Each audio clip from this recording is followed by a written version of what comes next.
बोलती है, राहुल तुम क्यों रो रहे हो, मेरे बातों को तुम जवाब दो। लेकिन राहुल टूट टूट के रोने लगता है।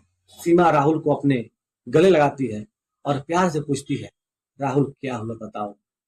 राहुल बोलता है, सीमा मैं तुझसे कुछ नहीं कर सकता, कोई संबंध नहीं बना सकता, इसलिए कि मुझे ब्लड कैंसर है और मात्र 3-4 महीने का मेहमान हूं।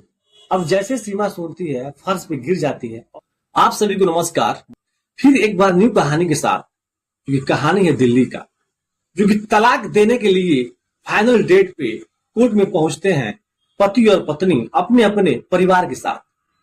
जो कि पति का नाम होता है राहुल और पत्नी का नाम होता है सीमा।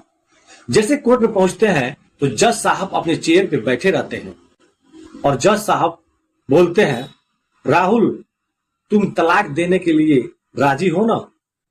तो राहुल बोलता है, जी सर, मैं तलाक देने के लिए बिल्कुल तैयार हूं। फिर राहुल के पत्नी सीमा से पूछते हैं जज साहब, सीमा क्या तुम तलाक देने के लिए तैयार हो। तो सीमा बोलती है, हाँ सर मैं तैयार हूं, मगर सर आपसे विनती है, सर आपसे रिक्वेस्ट है कि मुझे सिर्फ एक रात के लिए राहुल और हमें रात बिताने के लिए बस हमें टाइम दिया जाए। अब जैसे इस बात को सीमा के परिवार वाले जज साहब सुनते हैं तो सीमा के परिवार वाले सीमा को गालियां देने लगते हैं, डांटने लगते हैं, तुम तलाक देने आई हो यहाँ पे, तो तुम ये बात क्यों कर रही हो। तभी जज साहब अपने चेयर पे बैठे रहते हैं और बोलते हैं, ऑर्डर ऑर्डर ऑर्डर, ये कोर्ट है, ये कोई गांव देहात का खेल नहीं।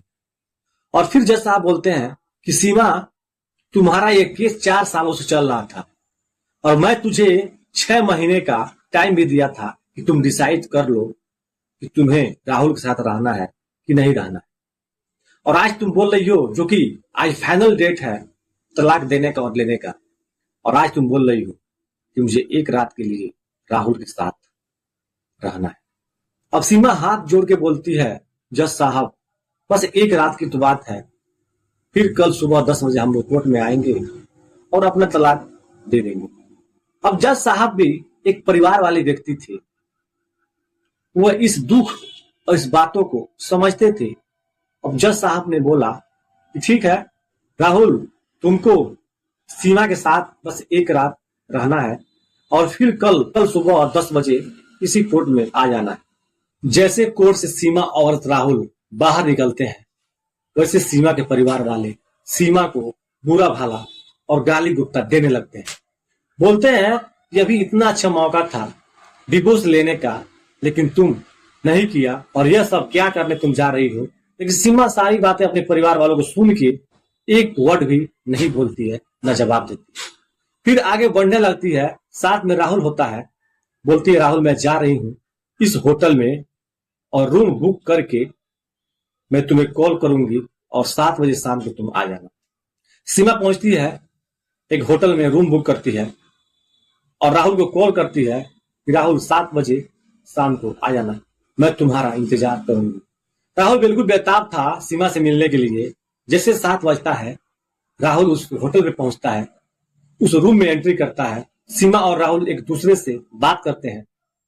सीमा चाहती है कि राहुल को अपने बाहों में लेना।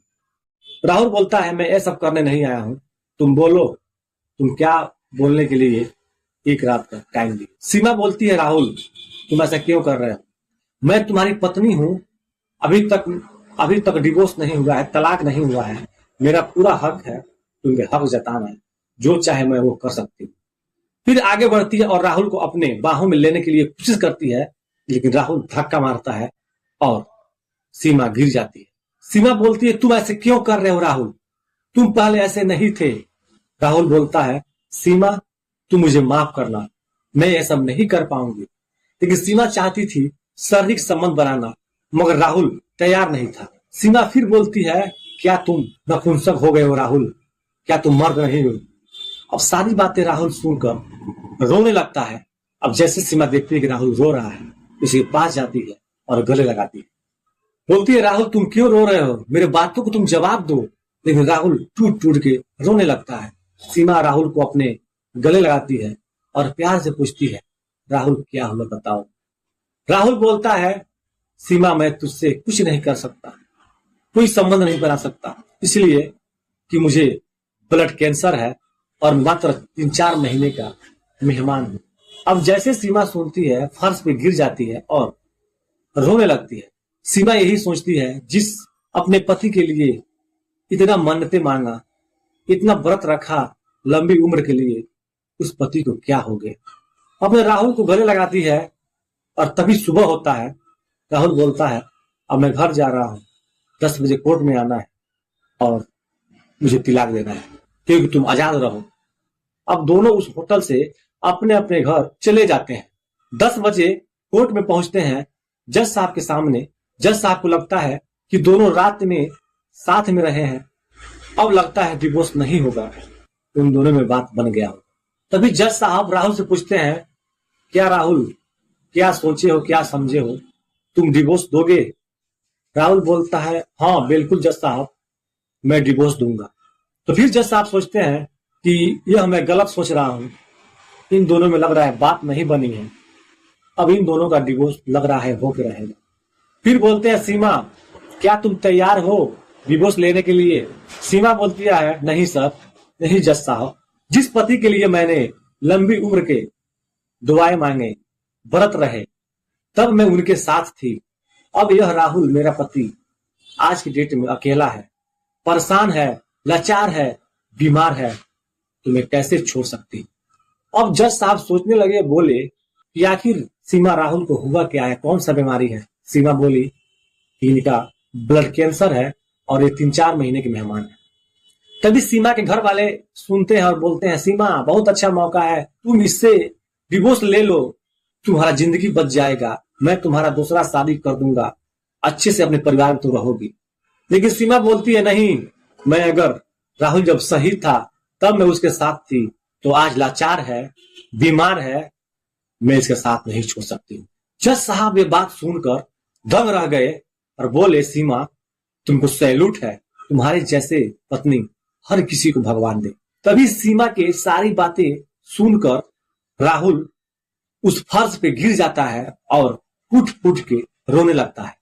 तभी सीमा जाती है और अपने राहुल को गले लगाती है, बोलती है, राहुल मैं तुम्हारे साथ हूं। ये कहानी आप लोगों को कैसा लगा, सीमा सही की या खराब की, आप लोग अपने अपने राय इस कमेंट बॉक्स में दे सकते हैं। और ये वीडियो आप लोगों को अच्छी लगी हो, इस वीडियो को लाइक करें और इस चैनल को आप लोग सब्सक्राइब करें। Thank you.